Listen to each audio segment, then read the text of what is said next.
Seja bem-vindo ao Retratos do Crime. Hoje vamos mergulhar em um dos casos mais misteriosos e perturbadores dos anos 90. O assassinato de JonBenét Ramsey. Um crime que chocou os Estados Unidos e até hoje continua sem solução. Era a madrugada de 26 de dezembro de 1996, enquanto o mundo ainda comemorava o Natal. A cidade tranquila de Boulder, no Colorado, foi sacudida por uma notícia que jamais seria esquecida. Naquela manhã gelada, uma mãe desesperada encontrou uma carta de resgate deixada na escada de sua casa. A filha dela, JonBenét Ramsey, de apenas 6 anos de idade, havia sido sequestrada. Ou pelo menos era isso que parecia.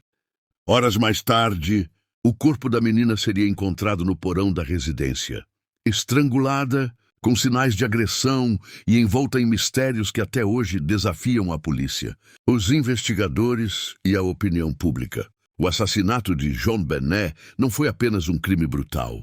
Ele se transformou em um espetáculo midiático, em uma obsessão nacional e em um dos maiores enigmas criminais da história americana.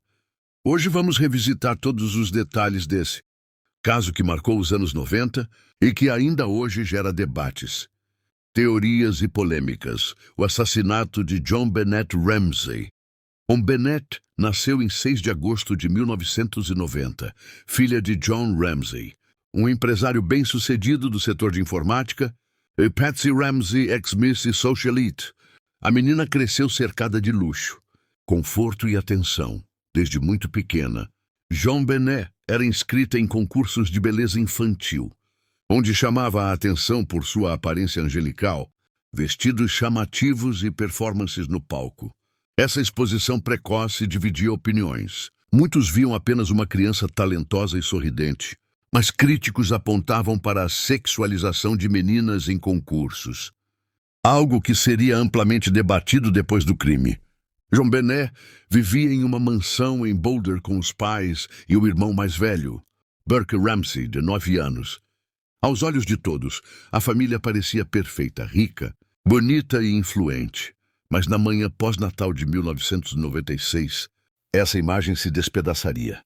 Na manhã de 26 de dezembro, às 5h, Patsy Ramsey desceu as escadas para preparar o café. Foi então que encontrou uma carta de resgate de 2 páginas e meia, deixada na escada. O bilhete era estranho. Exigia o pagamento de $118 mil em dinheiro. O valor exato chamava a atenção, pois correspondia ao bônus anual que John, o pai, havia recebido naquele ano em sua empresa. A carta era repleta de erros, palavras repetidas e parecia ter sido escrita dentro da própria casa. O texto dizia que JonBenét havia sido sequestrada e que os pais não deveriam chamar a polícia. Mesmo assim, em desespero, Patsy telefonou imediatamente para a polícia de Boulder.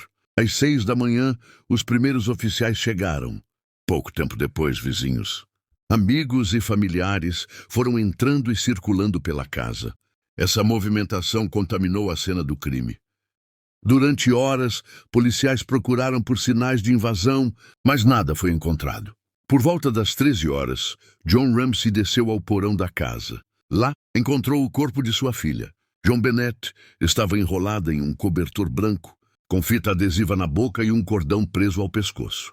Havia sinais de estrangulamento e também indícios de trauma na cabeça, provavelmente causado por um objeto contundente. O pai, desesperado, carregou o corpo da filha até a sala, contaminando ainda mais a cena. Esse ato emocional, compreensível para um pai, mas devastador para os investigadores, comprometeu boa parte das provas que poderiam ter solucionado o caso.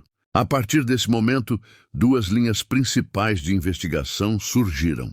A teoria do intruso. Alguns acreditavam que um criminoso teria invadido a casa naquela noite. Havia uma janela quebrada no porão, usada por John em outra ocasião, que poderia ter servido como ponto de entrada. Marcas suspeitas também foram encontradas na neve ao redor da casa, embora inconclusivas. Essa teoria ganhou força anos depois com exames de DNA que não coincidiam com nenhum membro da família. A teoria da família. Muitos investigadores acreditavam que o crime teria sido cometido dentro da própria casa por alguém da família. A carta de resgate, longa e repleta de informações internas, parecia escrita por alguém que conhecia bem os Ramsey. O valor pedido, exatamente US$118 mil, reforçava ainda mais a suspeita. Alguns acreditavam que Patsy poderia ter perdido o controle durante uma discussão com a filha e causado o ferimento. Outros apontaram o irmão Burke como possível responsável por um acidente fatal, encoberto pelos pais, mas nenhuma dessas hipóteses foi comprovada. O assassinato de John Benet rapidamente se tornou um fenômeno de mídia. Jornais e emissoras de TV exploraram cada detalhe. Fotos da menina em concursos de beleza chocaram a opinião pública, levantando discussões sobre infância e exploração. A família foi perseguida pela imprensa, muitas vezes acusada publicamente sem provas sólidas. Enquanto isso, a polícia de Boulder foi duramente criticada por seus erros. Permitiu que muitas pessoas circulassem na casa antes da perícia. Não isolou a cena do crime e demorou para considerar a possibilidade de um intruso. Tudo isso deixou o caso ainda mais confuso e sem respostas claras. Ao longo dos anos, o caso teve diversas reviravoltas. Em 1999, um grande júri recomendou a acusação dos pais, mas o promotor decidiu não seguir adiante por falta de provas. Em 2006, um homem chamado John Mark Carr confessou o crime, dizendo que estava presente na noite do assassinato. Mas sua versão não se sustentou. O DNA não batia e ele acabou inocentado. Testes de DNA modernos foram realizados repetidas vezes, mas os resultados nunca levaram a uma identificação definitiva. Até hoje, a polícia mantém o caso aberto. Quase 3 décadas se passaram desde aquela manhã de dezembro. John Benet teria hoje mais de 30 anos, mas sua imagem continua congelada no tempo. A de uma criança sorridente em vestidos coloridos, símbolo de uma tragédia sem fim. O caso se transformou em documentários, séries, livros e até em debates acadêmicos sobre mídia, justiça e sociedade. A verdade, no entanto, permanece escondida. O assassinato de John Benet Ramsey não é apenas um crime sem solução. É um retrato da fragilidade humana, da pressão da mídia e das falhas do sistema investigativo. Uma criança de apenas 6 anos foi brutalmente assassinada dentro da própria casa e até hoje ninguém foi responsabilizado. O caso Ramsey nos lembra de que, por trás do glamour, das aparências e das manchetes, há vidas despedaçadas e perguntas que talvez nunca sejam respondidas. Quem matou John Benet? Essa é a pergunta que ecoa desde 1996 e que até hoje continua sem resposta. Esse foi mais um caso aqui no Retratos do Crime. Se você gosta de mergulhar nos maiores mistérios criminais da história, não esqueça de se inscrever e acompanhar os próximos episódios.